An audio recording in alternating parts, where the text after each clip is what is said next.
All right. Good morning. PT on Ice Daily Show. Happy Thursday morning. Live here just on Instagram. Facebook is down as usual. Facebook is quite worthless these days. Sorry if you're catching this on the replay on Facebook, but the best way to catch us live is going to be here on Instagram. My name is Alan. I'm happy to be your host this morning, currently serving as the Chief Operating Officer for the Institute of Clinical Excellence and a faculty member in our Fitness Athlete Division. It's Thursday. It's Leadership Thursday. We talk all things small business management and ownership. Speaking of Thursday, it is Gut Check Thursday. This week's Gut Check Thursday was posted last night. It is a Tabata style workout, 3 different Tabatas in a row. You're going to do a Tabata of Russian kettlebell swings, heavy this week, 70-pound kettlebell for the guys, 53 for the ladies. So you're going to do 8 rounds of 20 seconds of work, 10 seconds of rest for max reps. Then you're going to transition to a second Tabata of pull-ups, 20 seconds of work, 10 seconds of rest on pull-ups. Any style of pull-up, strict, kipping, butterfly. If you are working on pull-ups, then banded or toe touch or jumping pull-ups are a good way to get some pull-up volume in. And then after 8 rounds of that Tabata, you're going to transition to the last one, which is a Tabata of double unders, or if you're working on double unders, a Tabata of single unders. Very grip heavy. I wanted a workout that would start really fast and nice and get really awful in the middle, and that's exactly how this workout turned out when I tested it last week. When you jump up on the bar to do those pull-ups, they feel terrible. You can barely hold on to that bar, which is exactly the stimulus that I wanted. So have fun with that one. Get some grip strengthening in, get some pulling in, a little bit of hamstring, low back conditioning with the swings, and then get your heart rate up with the jump rope. I think I got 250 something reps when I tested it last week, and our student Steve Stearns got above 300. So you definitely crushed some volume in Gut Check. So have fun with that one.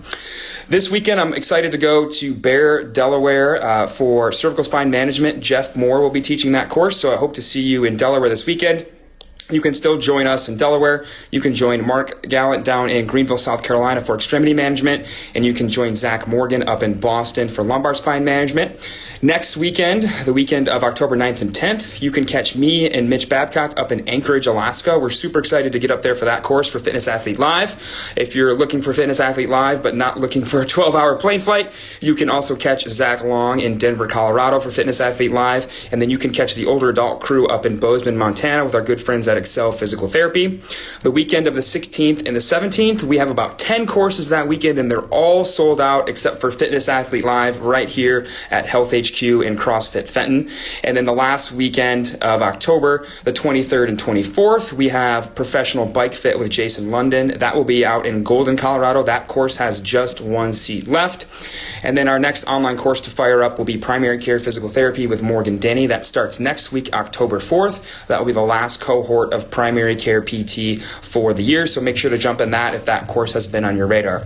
And then don't forget, ICE Opportunity applications are open. What is the ICE Opportunity? It is 2 years of free coursework to any ICE course, live or online, for a person of color. So Black, Indigenous, and other peoples of color are welcome to apply for the ICE Opportunity. The application is on the ICE website, ptionice.com. Go to the upper right corner, click the drop down. There's a resources drop down. Click the tab that says diversify, and you'll find the application on there. If you yourself do not qualify, but maybe you have a friend, a family member, or maybe a colleague that qualifies, then there's a nomination form on there. So please use the nomination form and tell us a friend, family, work colleague who might qualify, and we can let them know about the nomination and send them an application. Those will close after Thanksgiving, and we will announce the recipients beginning in December, and those folks will be able to start their two years of free coursework, 2022 through the end of 2023. So don't forget to check out the ICE Opportunity. So that's what's coming your way with courses and other resources through ICE. Let's talk about today's topic. So kind of continuing on the theme of leadership, I want to talk about a topic that is uncomfortable for most people, and it is a topic that really limits a lot of growth, both personally and professionally. And I'm speaking from experience here of somebody who took a long time to realize the importance of this principle, the importance of how important it is to have disagreement in decision making when you are managing others, when you're leading others, when you're running a business, especially if you have a co-owner or even a bigger company that has maybe a board of directors or something like that, where multiple leaders have decision making input into how the organization gets run. And so the most important point, and then we'll get into some nuance here, is that what I found over the years is that disagreement is not only normal and kind of just part of the job, but it's really, really necessary to the development and the continued growth of the organization. With disagreement comes discussion, comes feedback, and comes different perspectives on issues that can lead to really important change in a way that surrounding yourself with people who continually agree with you does simply not bring. And that can be tough. It has taken me many years to get open to receiving feedback. I think most people are naturally bad at receiving feedback, especially those of us in physical therapy. We've gone through a lot of school. We tend to be, higher achievers naturally, more kind of type A people. And it can be really frustrating to hear that, to hear the answer no, or to hear that is something that you have done wrong. But it's really important that we come to learn that disagreement is just part of the process, and it's really important to help us grow personally and help our organizations grow professionally.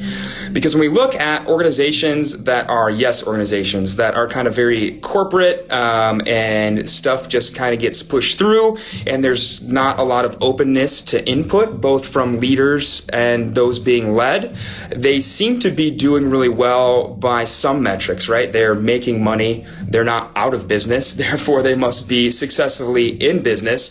But when we look at what are these organizations doing, they're usually going full steam ahead towards a dead end, right? It's that train that's going 100 miles an hour down the tracks, but the bridge is out down the tracks, right? That it looks fast. That train is hauling ass, right? And it's about to fall right off a cliff because there's no checks along the way. There's no track switches to say, hey, are we actually going in the right direction? Are we looking for input from other people? Or am I just in charge and I get upset when I make a decision and people disagree with me or give me feedback or tell me they don't think that's the way things should be going?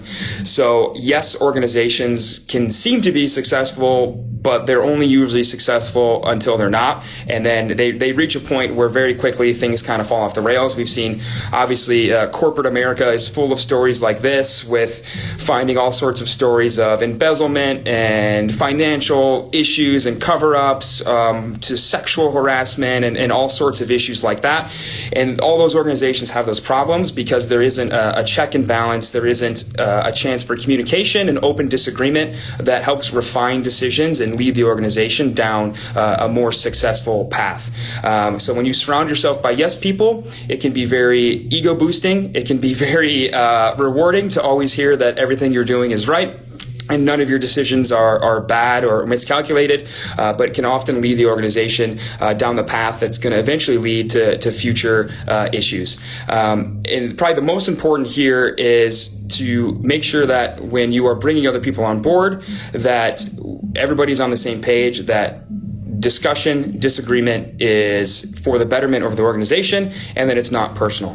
When you know the people that you're surrounded with, when you're working in an organization, have the best interests of you and the organization in mind, it can be a lot easier and a lot less defensive to take that disagreement and to take that feedback and critique. I think often of how Jeff and I, the CEO of ICE, work here at ICE, many folks would probably think that we're the best of friends and we just get along and we never have issues. And while personally we don't have issues, we do disagree a lot on different decisions that we make within ICE, and we basically talk all day long. Jeff and I are in communication pretty much the entire day, not always synchronous in real time, but we are sending messages and voice memos back and forth all day long. Yes, no, I don't like that. No, we're not going to do that. And it's really important to have that open communication and recognize that it's not personal, it's for the betterment of the organization. And that open communication, that ability to disagree and say, I don't agree with that, I disagree with that, here's why, can lead to better decisions for the organization.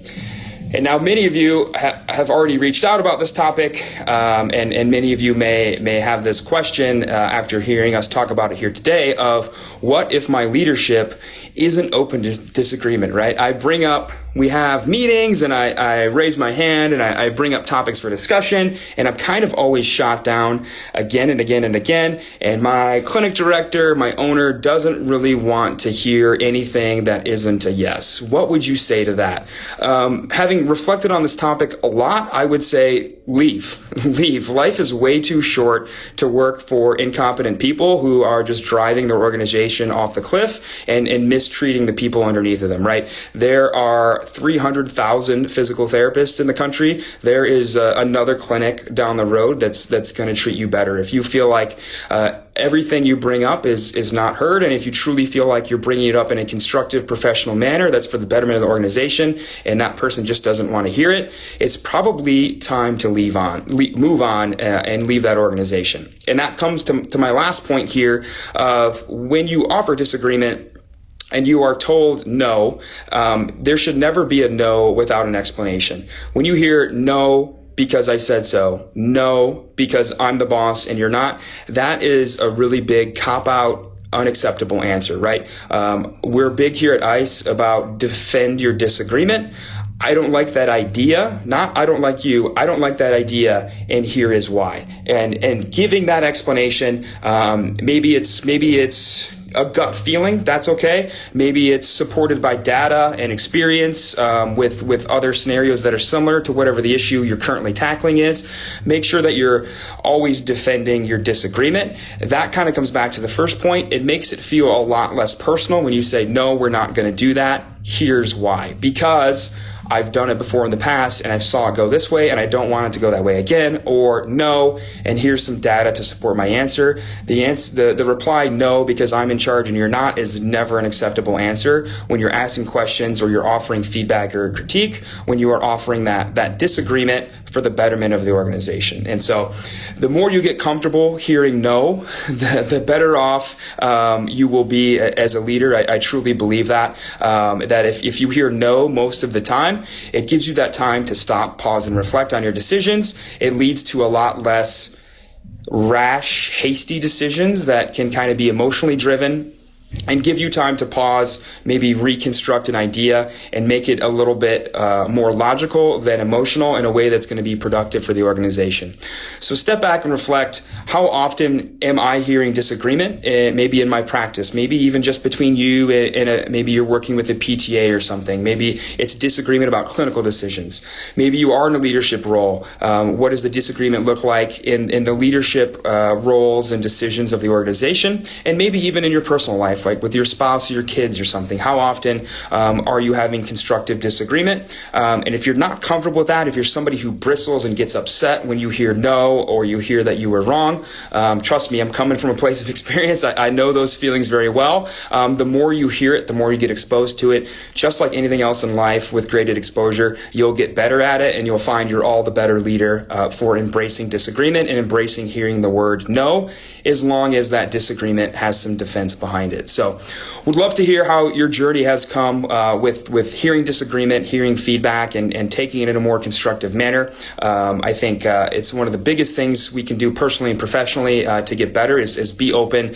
to hearing constructive feedback and incorporating that into not only our personal lives, but our clinical practice and the management of the businesses that we run, all for the better. Again, it's all about this is for the betterment of the organization and the people in it. And the more we can look at it that way, the less personal it becomes and the more easy it becomes to accept it. So would love to hear some discussion on this. Hope you all have a fantastic weekend. If I'm going to see you in Delaware this weekend, Alaska next weekend, or North Carolina the weekend after that, I'm looking forward to meeting you all in person. Have a great weekend. Have a great Thursday. Enjoy Gut Check. Bye, everybody. Hey, thanks for tuning in to the PT on Ice Daily Show. If you enjoyed this content, head on over to iTunes and leave us a review. And be sure to check us out on Facebook and Instagram at the Institute of Clinical Excellence. If you're interested in getting plugged into more ICE content on a weekly basis while earning CEUs from home, check out our virtual ICE online mentorship program at ptonice.com. While you're there, sign up for our Hump Day Hustling newsletter for a free email every Wednesday morning with our top 5 research articles and social media posts that we think are worth reading. Head over to ptonice.com and scroll to the bottom of the page to sign up.